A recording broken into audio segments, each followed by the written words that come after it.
नमस्कार दोस्तों, स्वागत है आपका हमारे YouTube चैनल जीके ट्रैकर पे। देखिए फ्रेंड्स, आज के इस वीडियो में हम बात करेंगे जो हमारी एक सीरीज़ है उत्तराखंड जीके एमसीक्यू सीरीज़। इसके अंदर हम पूरे उत्तराखंड जीके को एमसीक्यू के रूप में यहाँ पे कवर कर रहे हैं। आज हम इसके 46वें पार्ट को यहाँ पे कवर करेंगे।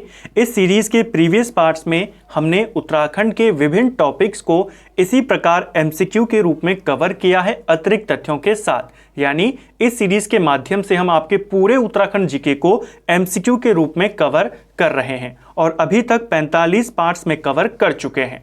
लास्ट वीडियो में हमने उत्तराखंड के जो पर्यटक स्थल हैं उनके एमसीक्यूज़ को देखा था। अब हम उत्तराखंड के धार्मिक स्थलों से पूछे जाने वाले एमसीक्यूज़ को यहाँ पे कवर करेंगे। सबसे पहले आज के वीडियो में हम बात करेंगे उत्तराखंड के जो 4 धाम हैं। 4 धामों से आपके बहुत सारे क्वेश्चन बनते हैं, तो वो सभी क्वेश्चन एमसीक्यू के रूप में एक्स्ट्रा फैक्ट के साथ आपको आज के वीडियो में देखने को मिलेंगे। और जो नेक्स्ट पार्ट होगा उसमें हम आपके पंचबदरी, पंच केदार, पंच प्रयाग और जो अन्य महत्वपूर्ण धार्मिक स्थल हैं उनके एमसीक्यूज़ को देखेंगे। तो चलिए दोस्तों, आज की क्लास को शुरू करते हैं। आज का हमारा पहला प्रश्न है, उत्तराखंड के 4 धाम कौन से हैं? सिंपल क्वेश्चन होगा, लेकिन जो उसके साथ हम एक्स्ट्रा फैक्ट को कवर करेंगे उससे आपका ये पूरा टॉपिक इसी प्रकार यहाँ पे आप प्रैक्टिस भी कर जाएंगे और आपका रिवीजन भी हो जाएगा। देखिए, उत्तराखंड के 4 धाम में आते हैं आपके बद्रीनाथ, केदारनाथ, गंगोत्री और यमुनोत्री। ऑप्शन सी इसका सही आंसर है। क्वेश्चन बनता है 4 धाम यात्रा का क्रम क्या है? तो 4 धाम यात्रा आपके कहां से शुरू होती है? यमुनोत्री से शुरू होती है। सबसे पहले यमुनोत्री, दूसरे नंबर पे गंगोत्री, तीसरे नंबर पे आप जाते हैं केदारनाथ और फिर खत्म होती है यात्रा बद्रीनाथ में। तो ये यात्रा का क्रम है। पूछा जाता है यात्रा का क्रम कहां से शुरू होती है और कहां तक जाती है। ठीक है। समुद्र तल से ऊंचाई की अगर हम बात करते हैं कि 4 धामों में सबसे ऊंचाई पर कौन है और सबसे नीचे पे कौन है, तो सबसे ऊंचाई की अगर हम बात करते हैं तो आपका केदारनाथ है, लगभग 3500 के करीब, कहीं पर 3550 है, कहीं पर 3580 है, कहीं पर 3584 है। तो 3500 के करीब केदारनाथ सर्वोच्च ऊंचाई पर है। दूसरे पे आते हैं यमुनोत्री, 3235 मीटर की ऊंचाई पर है। नंबर 3 पर आते हैं बद्रीनाथ धाम जो 3133 मीटर की ऊंचाई पर है। और चौथे पे आते हैं गंगोत्री 3048 मीटर की ऊंचाई पर। तो मैंने आपको यात्रा का क्रम और ऊंचाई का क्रम दोनों आपको याद करना है। ठीक है, चलिए। केदारनाथ धाम उत्तराखंड के किस जिले में स्थित है? यह भी सिंपल सा क्वेश्चन है। केदारनाथ धाम आप सभी जानते हैं रुद्रप्रयाग जिले में पड़ता है। रुद्रप्रयाग में मंदाकिनी नदी के तट पर है केदारनाथ धाम। ठीक है। प्राचीन ग्रंथों में केदारनाथ धाम को क्या बोला गया है? क्वेश्चन बनता है, याद करेंगे, भृंगतुंग बोला गया है। ठीक है। कौन सी नदी के तट पर है? मंदाकिनी नदी। प्राचीन ग्रंथों में केदारनाथ को क्या बोला गया है? भृंगतुंग बोला गया है।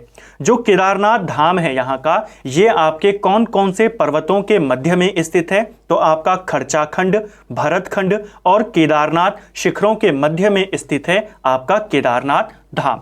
और मंदिर के पीछे है आपका पुरंदर पर्वत। ये भी पूछा जाता है। ठीक है। केदारनाथ जो धाम है इसकी जो रख रखाव करती है केदारनाथ मंदिर समिति करती है। क्वेश्चन बनता है केदारनाथ मंदिर समिति का हेडक्वार्टर कहां पर है? तो इनका हेडक्वार्टर है ऊखी मठ में। क्वेश्चन बनता है जो आपकी केदारनाथ मंदिर समिति है इसका गठन कब किया गया? इसका गठन किया गया 1948 में। और अंग्रेजों के शासनकाल में एक बिल आया था जिसको बोला गया था बद्री केदार अधिनियम। ये कब पारित हुआ था? ठीक है। तो बद्री केदार मंदिर अधिनियम ये पारित हुआ था 1939 में। दोनों प्रश्न आपको याद करने हैं। ठीक है, चलिए। भगवान शिव के 12 ज्योतिर्लिंगों में से एक स्थापित है। तो हमारे देश में भगवान शिव के 12 ज्योतिर्लिंग हैं, इनमें से एक हैं केदारनाथ में। ठीक है। जो केदारनाथ धाम है जहां जिनको प्रथम केदार भी बोला जाता है, ये शिव जी के 12 ज्योतिर्लिंगों में से एक हैं। ठीक है। केदारनाथ में भगवान शिव के किस भाग की पूजा की जाती है? तो केदारनाथ में भगवान शिव के पृष्ठभाग की पूजा यानी उनकी पीठ की पूजा यहाँ पर की जाती है। इन्हें प्रथम केदार के नाम से जाना जाता है। इनकी शीतकालीन पूजा कहाँ होती है? ये क्वेश्चन भी बन जाता है। तो केदारनाथ धाम की शीतकालीन पूजा ओखी मठ में एक मंदिर है, ओंकारेश्वर मंदिर, वहां पर होती है। इसे भी आपको याद करना है, ठीक है। जब केदारनाथ धाम में कपाट बंद होते हैं शीतकाल में, तो कौन सा उत्सव मनाया जाता है, ये क्वेश्चन भी बनता है। तो मनाया जाता है भतूज उत्सव, ठीक है। और इसी भतूज उत्सव को अन्नकूट उत्सव या अन्नकूट मेला भी बोला जाता है, तो इसको भी याद करेंगे। केदारनाथ मंदिर दर्शाता है, ये क्वेश्चन प्रीवियस ईयर का क्वेश्चन है, आपसे पेपर में पूछा गया था, एग्जैक्ट यही क्वेश्चन था कि केदारनाथ मंदिर क्या दर्शाता है। तो केदारनाथ मंदिर मंदिर भवन निर्माण कला को दर्शाता है, ठीक है। भवन निर्माण कला को दर्शाता है केदारनाथ मंदिर। ऑप्शन डी हमारा सही आंसर हो जाएगा। कौन सी शैली में बना हुआ है केदारनाथ मंदिर? तो केदारनाथ मंदिर आपके कत्यूरी शैली में बना हुआ है, इसे आपको याद करना है। कुछ इसे हिमाद्री शैली में भी कहते हैं जो कुछ विद्वान हैं, लेकिन जो शिव प्रसाद डबराल हैं वो मानते हैं ये कत्यूरी शैली में है, और आपको भी यही याद करना है, ठीक है। जो मंदिर का निर्माण किया गया है, केदारनाथ मंदिर का निर्माण, इसमें भूरे रंग के पत्थरों का यहाँ पर इस्तेमाल किया गया है, और मंदिर का जो गर्भगृह है वहाँ पर एक त्रिकोण आकार की ग्रेनाइट की प्रतिमा है जिसकी पूजा की जाती है। तो इसे आपको याद करना है, पेपर में पूछा गया है। केदारनाथ के प्रसिद्ध कुंड कौन से हैं? तो केदारनाथ में आपके जो प्रसिद्ध कुंडों की अगर हम बात करते हैं, ऑप्शन यहाँ पर सी होगा ये, ठीक है। तो ऑप्शन सी इसका सही आंसर है। शिवकुंड और रुधिर कुंड ये दोनों आपके केदारनाथ के निकट स्थित हैं। ऑप्शन सी हमारा सही आंसर है। केदारनाथ धाम में एक प्रमुख आपका कुंड है शिवकुंड, इसी के निकट स्थित है लाल पानी वाला रुधिर कुंड। इसके अलावा मंदिर के पिछले भाग में अमृत कुंड भी है। इसके अलावा यहीं पर केदारनाथ धाम के निकट ही आपका रेतस कुंड और हंस कुंड भी हमें देखने को मिलता है, तो इसे भी आपको याद करना है, ठीक है। ज्यादातर आपसे ये क्वेश्चन बनता है कि लाल पानी वाला रुधिर कुंड कहाँ है, आप बताएंगे केदारनाथ के निकट स्थित है। प्रसिद्ध इतिहासकार राहुल सांकृत्यान के अनुसार किस शताब्दी में केदारनाथ मंदिर का निर्माण किया गया था? तो केदारधाम मंदिर के अगर हम निर्माण की बात करें, राहुल सांकृत्यान के अनुसार ये 10 से 12वीं शताब्दी के मध्य में बनाया गया था। हालांकि उससे भी पहले का ये मंदिर है, लेकिन राहुल सांकृत्यान मानते हैं कि इसका निर्माण 10 से 12वीं शताब्दी के बीच में हुआ था, ठीक है। माना जाता है कि आदि गुरु शंकराचार्य जब यहाँ पर आए थे 820 ईस्वी में उन्होंने यहाँ पर अपने प्राण त्यागे थे। उनके द्वारा इस मंदिर का पुनरुद्धार किया गया, यहीं पर उन्होंने अपने प्राण त्यागे 820 ईस्वी में।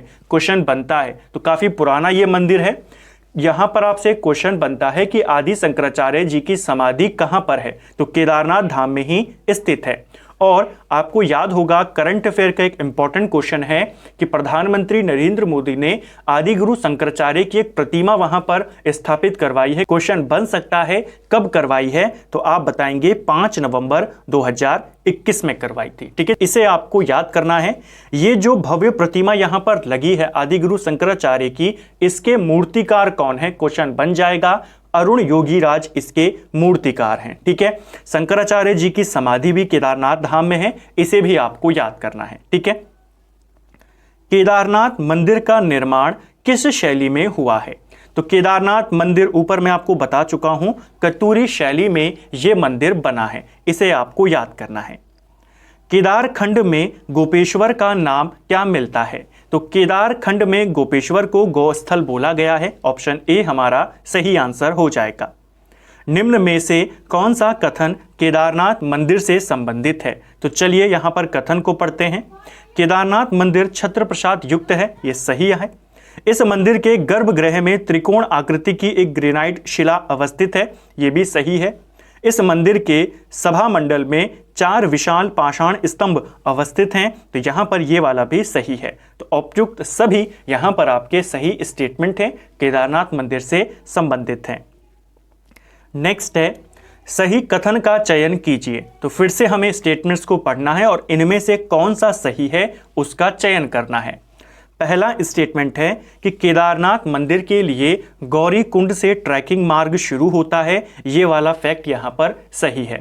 केदारनाथ धाम अगर आप जाते हैं तो जो अंतिम बस स्टेशन है वो गौरी कुंड है, यहाँ से फिर पैदल जाना होता है, लगभग 14 किलोमीटर का ये ट्रैकिंग मार्ग है। तो कहाँ से शुरू होता है? गौरी कुंड से।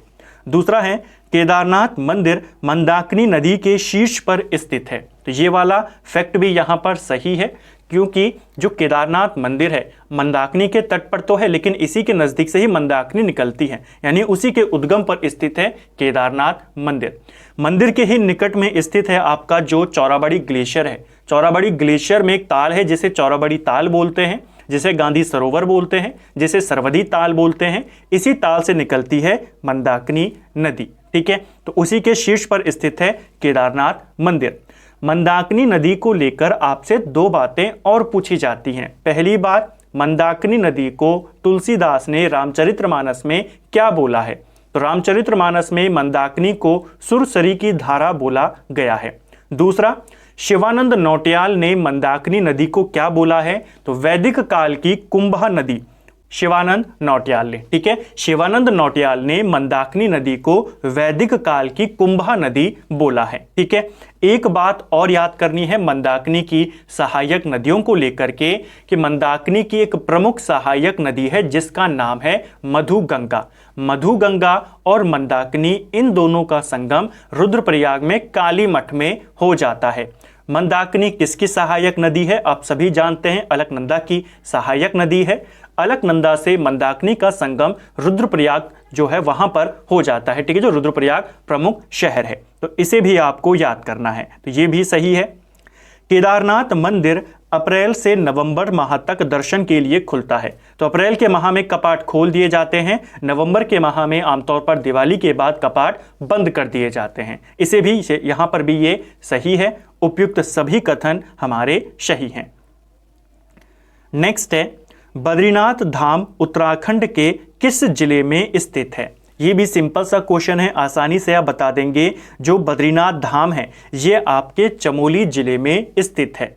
बद्रीनाथ धाम को बद्री विशाल भी बोला जाता है। यहाँ पर भगवान विष्णु की पूजा की जाती है और ये उत्तराखंड के 4 धाम में तो शामिल है ही, साथ में जो भारत के 4 धाम हैं उनमें से भी एक है बद्रीनाथ धाम। अन्य 3 कौन कौन से हैं? तो एक है आपका द्वारका, एक जगन्नाथपुरी और एक रामेश्वरम। ठीक है, और एक है उनमें बद्रीनाथ। तो भारत के 4 धाम में भी शामिल है बद्रीनाथ धाम। ठीक है, जो यह मंदिर है आपका बद्रीनाथ धाम, ये आपके चमोली में है, अलकनंदा नदी के तट पर है। कौन सी नदी के तट पर है? अलकनंदा के तट पर है। इसे आपसे पूछा जाता है। चलिए, नीचे दिए गए विकल्पों में से श्री बद्रीनाथ धाम का प्रमुख मंदिर कौन सा है? तो ये क्वेश्चन भी प्रीवियस ईयर का क्वेश्चन है, पेपर में आपसे पूछा गया था कि बद्रीनाथ मंदिर का प्रमुख मंदिर जो है उसे क्या कहा जाता है? तो इसे राजबद्री बोला जाता है। ऑप्शन सी हमारा सही आंसर यहां पर हो जाएगा। ठीक है, एक और क्वेश्चन बना था बद्रीनाथ मंदिर को लेकर के कि बद्रीनाथ मंदिर कितने भागों में विभाजित है? तो बद्रीनाथ मंदिर में 3 भाग हैं। एक आपका सिंहद्वार है, एक आपका मंडप या मंडल है और एक आपका गर्भगृह है। तो बद्रीनाथ मंदिर कितने भागों में है? 3 भागों में है। इसे आपको याद करना है। ठीक है, और कौन सी शैली में बना हुआ है बद्रीनाथ मंदिर? तो ये आपके शंकुधारी शैली या मुगल शैली में बना हुआ है। ठीक है, ज्यादातर आपको मुगल शैली देखने को मिलती है, लेकिन कहीं पर इसे शंकुधारी शैली भी बोला गया है। तो आपको दोनों याद करने हैं, पूछा जाएगा। महाभारत और पुराणों में बद्रीनाथ को अन्य किस नाम से जाना जाता है? तो महाभारत और पुराणों में जो हमारे प्राचीन ग्रंथ हैं इनमें बद्रीनाथ धाम को बद्रिका आश्रम, योग सिद्धा, नर नारायण आश्रम, इसके अलावा मुक्ति प्रदा, सारस्वत तीर्थ, इन सब नामों से जाना जाता है। तो ऑप्शन डी हमारा सही आंसर हो जाएगा।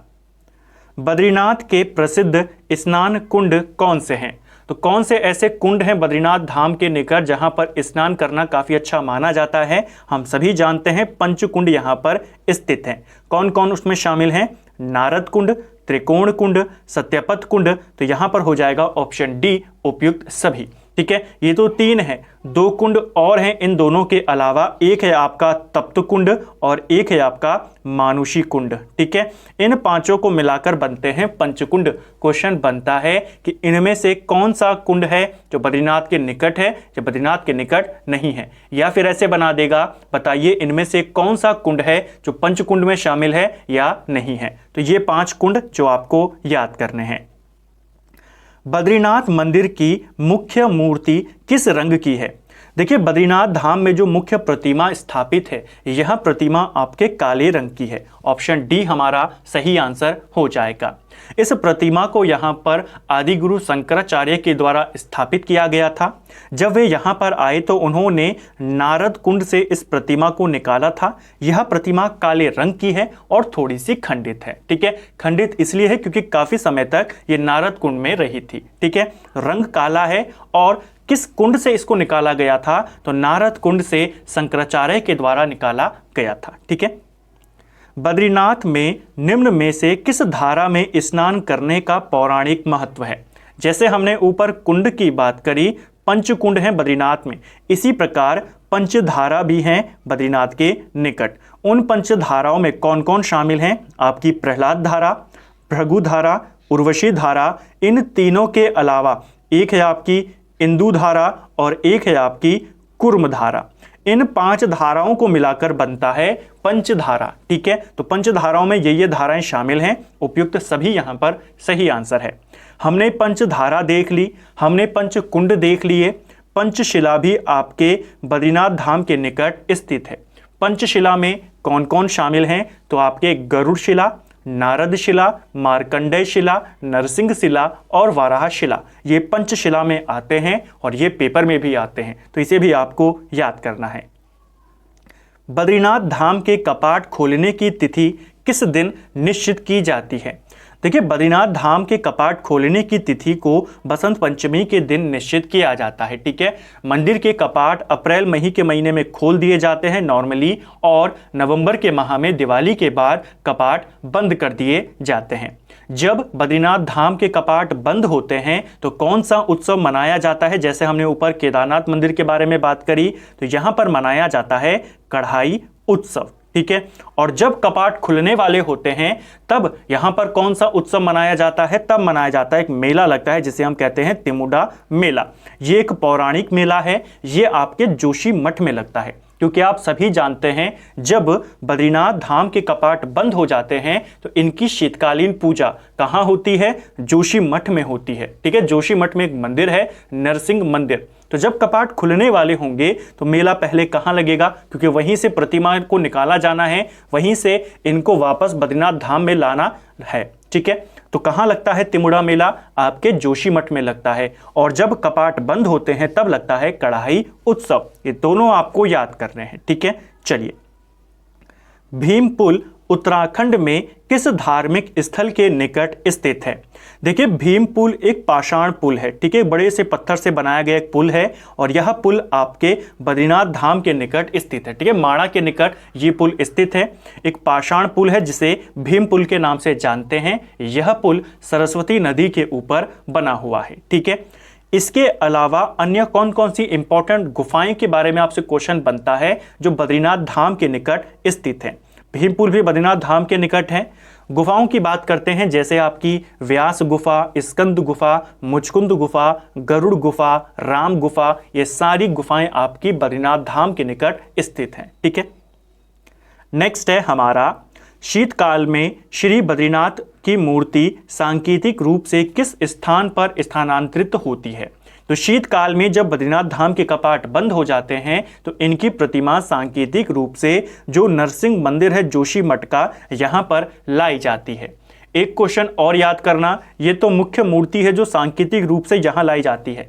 एक और प्रतिमा है जो चतुर्मुखी प्रतिमा है भगवान बद्रीनाथ की, उसे कहां लाया जाता है? तो शीतकाल में बद्रीनाथ भगवान की जो चतुर्मुखी मूर्ति है उसे योग ध्यान बद्री में लाया जाता है। इन दोनों को याद करना है। ठीक है, बद्रीनाथ जी की मूर्ति यहां आ जाएगी सांकेतिक रूप से, और जो दूसरी एक और मूर्ति है चतुर्मुखी मूर्ति, वो आ जाती है योग ध्यान बद्री में। ठीक है, बद्रीनाथ धाम के मुख्य पुजारी निम्न में से किस क्षेत्र से चुने जाते हैं?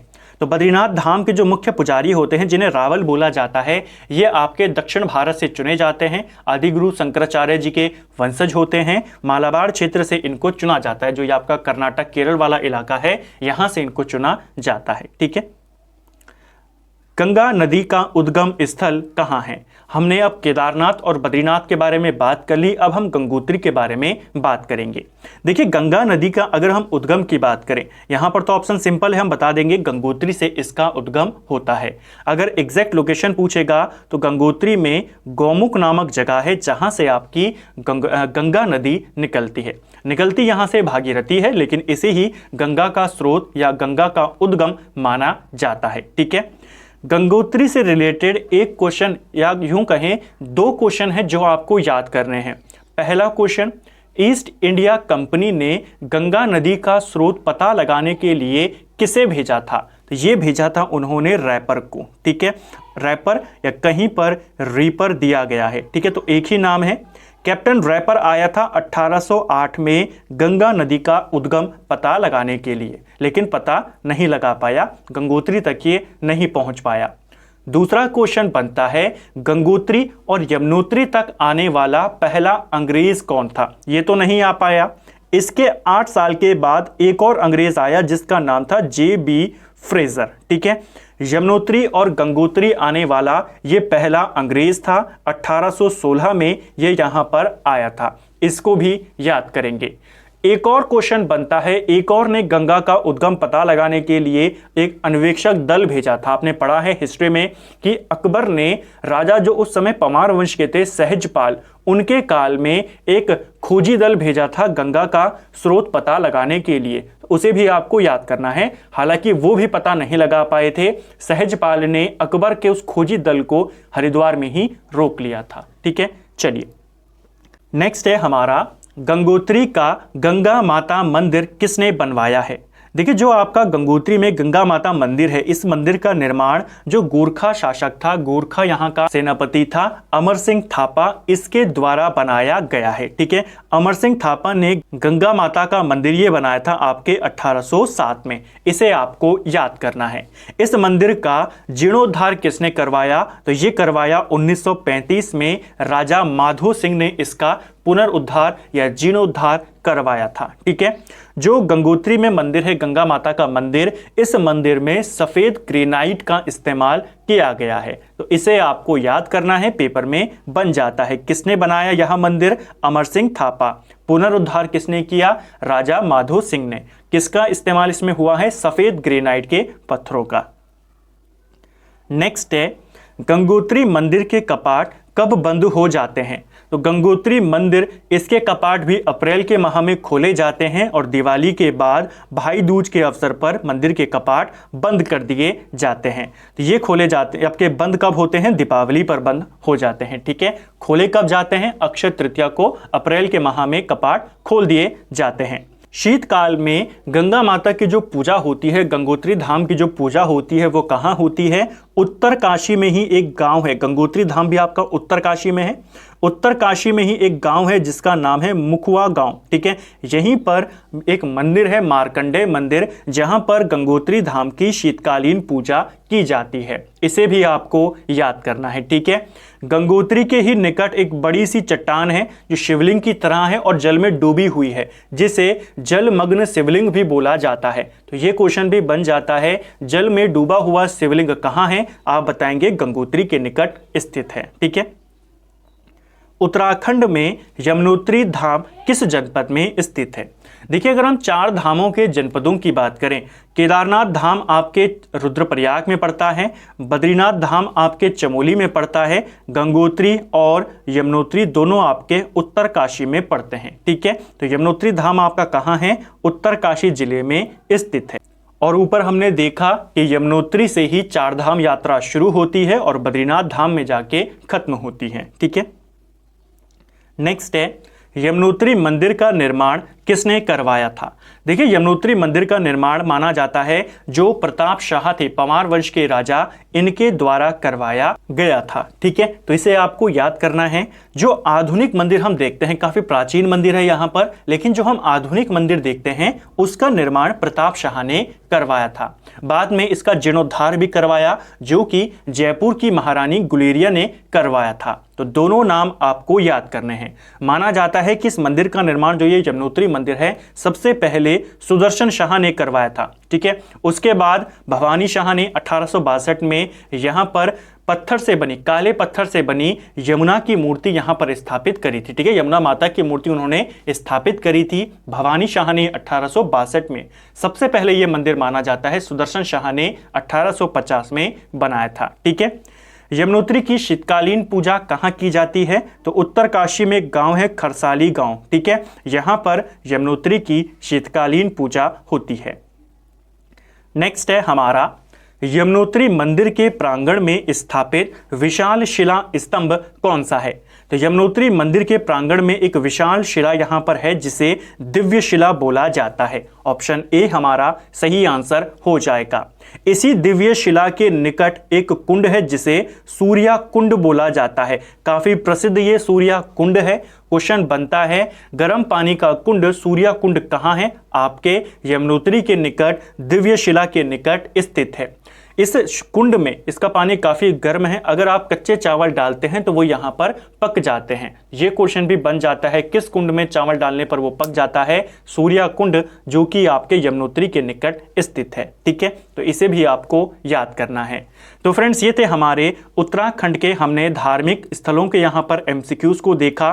4 धाम से पूछे जाने वाले सभी एमसीक्यूज हमने यहाँ पे कवर किए। उम्मीद करता हूँ इन क्वेश्चन से, ये जो हमने 26 क्वेश्चन देखे हैं और साथ में अगर आप एक्स्ट्रा फैक्ट को भी जोड़ दें तो आपका जो पूरा 4 धाम है वो पूरा टॉपिक यहाँ पर क्लियर हो गया होगा। चाहे वो बद्रीनाथ धाम हो, केदारनाथ धाम हो, यमुनोत्री धाम या गंगोत्री धाम, उन सभी के क्वेश्चन मैं यहाँ पर आपके लिए लेकर आया और उनको हमने एक्स्ट्रा फैक्ट के साथ यहाँ पे कवर किया।